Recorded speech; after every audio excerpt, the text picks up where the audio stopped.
Welcome back to FFB Amigos, and today another 3 points for Chelsea, who at Stamford Bridge defeat Mr. Ford Escort, Brentford. Brentford is an escort in the west side of London that today gave Chelsea 3 points. So, sorry, Brentford. The match started with some interesting things. First of all, what was happening around us. Manchester United, glory, glory, Man United. You get one of those every 5 years, Man United. Until you start becoming competitive again, then we're no longer friends. But as long as you're beating our rivals currently in the table and destroying Pep Guardiola, that makes me kind of happy because I think that's good for football to put City down a few pegs and create more competition and forcing them into a rebuild. But I'll make another video about how excited I am about all that. And Liverpool dropping points and Arsenal dropping points, and with the games in the game in hand that Arsenal have, Chelsea are coming closer into Liverpool, which is incredibly exciting. I'm still not ready to have that conversation that you guys want to have. I don't think it's applicable. It'll be silliness to bring it up yet. I know some of you are getting all excited, but I don't think that's applying. I'm on the Enzo Maresca trip on this. And this makes it for Chelsea 1, 2, 3, 4, 5 wins on a run. That's to me an official run. Not a title race winning run, but a run. 5 wins in a row. And we are just 2 points behind Liverpool with a game in hand. And we put some daylight between us.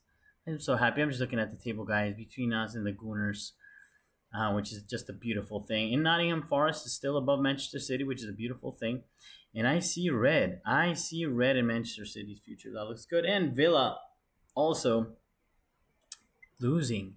So that makes Chelsea a very comfortable second place. And that makes me very happy. At the beginning of the season, we didn't expect to be there. But let's jump back into the game. And I'm going to try to sort of walk you through some of the highlights of the game. Second minute, Gusto delivers a lovely cross and to a Jackson header that goes wide. So that's two things characteristics about the game. Jackson not being as precise as we need him to be, and Gusto doing something interesting that we'll talk about that I really like. In the 8th minute, Chelsea's press is weak. Or was it? Or were they just changing the triggers to allow Brentford to come out? But in any case, they did for the very few times that they did in the first half, which immediately leads to a Chelsea counter, which were really good in transition today in terms of speed. And Madueke, which is another symbolic thing of the game, I believe, manages poorly in decision-making on the counterattack, and we lose it. Minute 12, Cucurella reminding us of another important thing that I see happening, which is with these amazing runs that he does, he creates space for Sancho and Palmer. And that's one of the points I want to make today. People criticize Cucurella sometimes. That he's like, on one terms, he's the best left back in the world, and then suddenly we say, but in the last third of the field, he's not great or whatever. That's bullshit. Because all the work he's doing, all the way up in there, when he runs through the middle through the DM slot, up until the 8-10 slots, and almost ends up like as a forward, he's dragging people with him the whole time. Underlapping, overlapping in the midfield all the way up into the left winger, creating space for Sancho, even for Palmer to drop in, sometimes for Caicedo to be able to do a run. And that's very exemplary for him creating those channels. It's a wonderful thing. And today, I've been saying for the last 2 games that he is going to score. It's just the nature of how things are, and today he did. Malo Gusto, again, often criticized for something similar. I don't know what they have against this guy. This guy is, I don't remember his age, man, but he's like 21 years old. He's a French international. He came and saved your ungrateful ass when you've been suffering from having James always injured. And he's done an amazing job. So I understand the criticism, especially offensively, like as if you could have a 10, but he's a right back that's coming back all the way from back there. They prefer something better as a 10, but Maresca says he can take up those spots, and I agree, and I believe in that too. And today he showed it. Of course, he's not as good as a 10 as a real 10 is, but taking up those spots and being able to cover the left winger of the team all the way down to your own box is an amazing skill. And he did something today that I really liked that was reminiscent of a time where Azpilicueta would put in these early crosses, not even parallel to the box, quite early and not even that wide, sort of in that half space, these beautiful little crosses in, and he did that several times today. And I think that's a beautiful thing that I'd like to see. I wonder if Jackson can get behind some of those. But it's certainly a good striker. If you have somebody that can put those in, Will James makes those crosses as well. But we know that player's a player we rarely get to see. But it just give me those Aspilicueta vibes. Those that you remember, hit me up. Let me know if you remember these crosses. It would happen a lot. They would play back to him, and he would play that cross, a nice little curve cross into the box from a little bit, a few meters behind. Um, Jackson is taking some shots. Caicedo, another person that's misunderstood with his abilities, are only those that saw him play in Ecuador, play in Copa Libertadores, and play in the past know his offensive capabilities really, and people are like surprised when they see it in the Premier League. But it's there. He can run into space. He found a penalty the other day. He does it again, and as a playmaker, he can certainly find amazing passes, and he did today. And he found Jackson, which again let us down.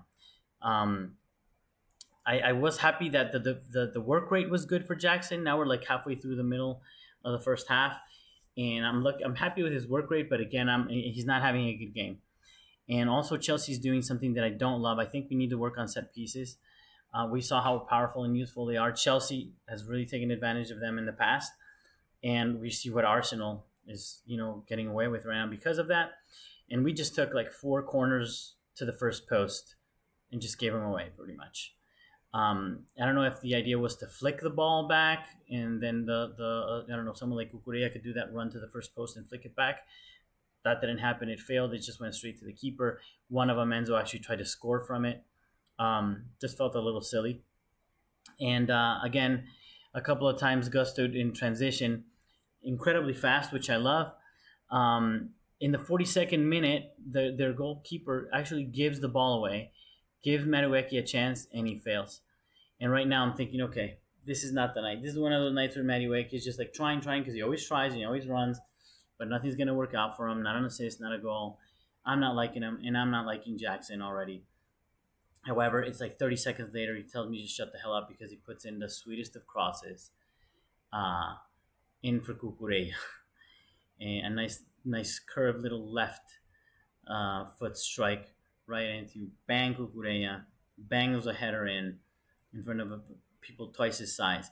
That must be very incredibly embarrassing for the Brentford team for 2 reasons. One, because he's entering in terms of football. He's a tiny person. He's like my size. I'm not a tall guy. But I'm saying, as a footballer, you don't, in a traditional team with large defenders like Brentford, you don't get beat like that in a box from a guy that size.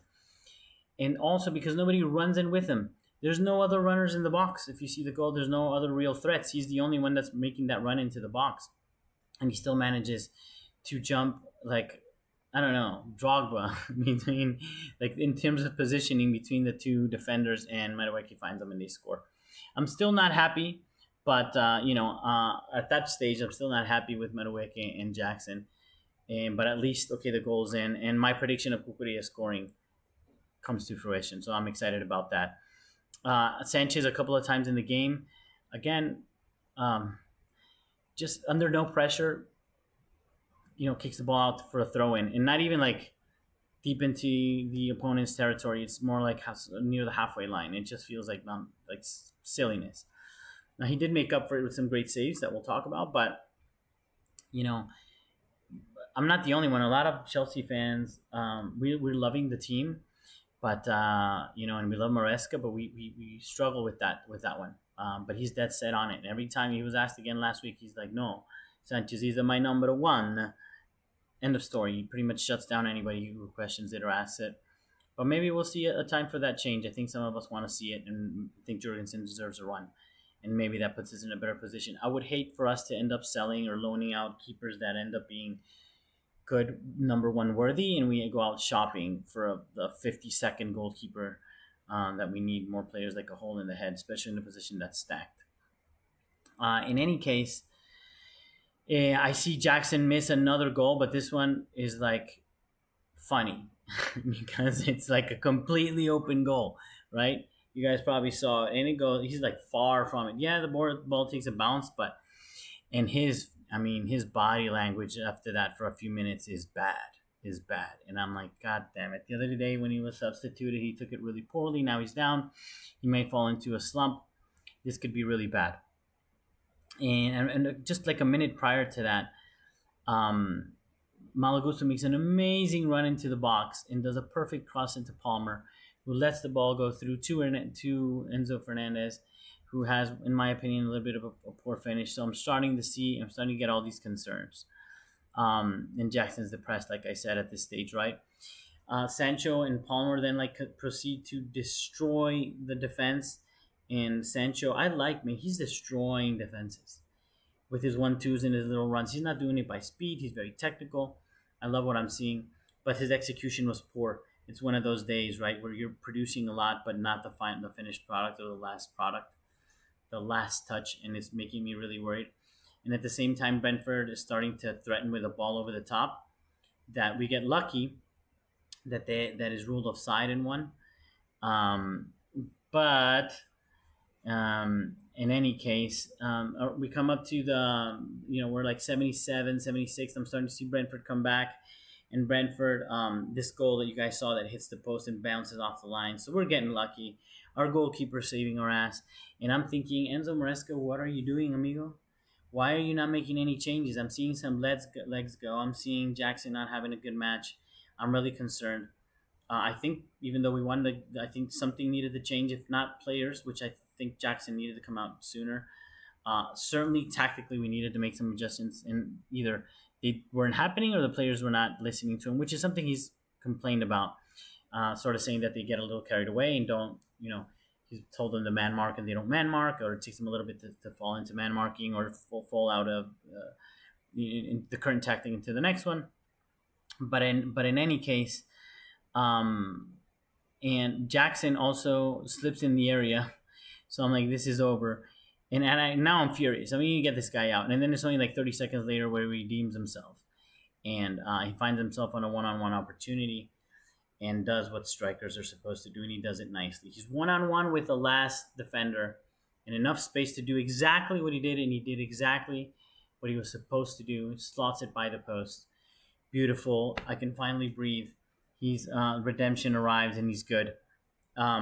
In the 89th minute, Chelsea's starting to fall apart towards the end, and almost scores on the counter on us, and there were still 7 minutes to go. That made me really nervous. I wasn't very happy or excited about that.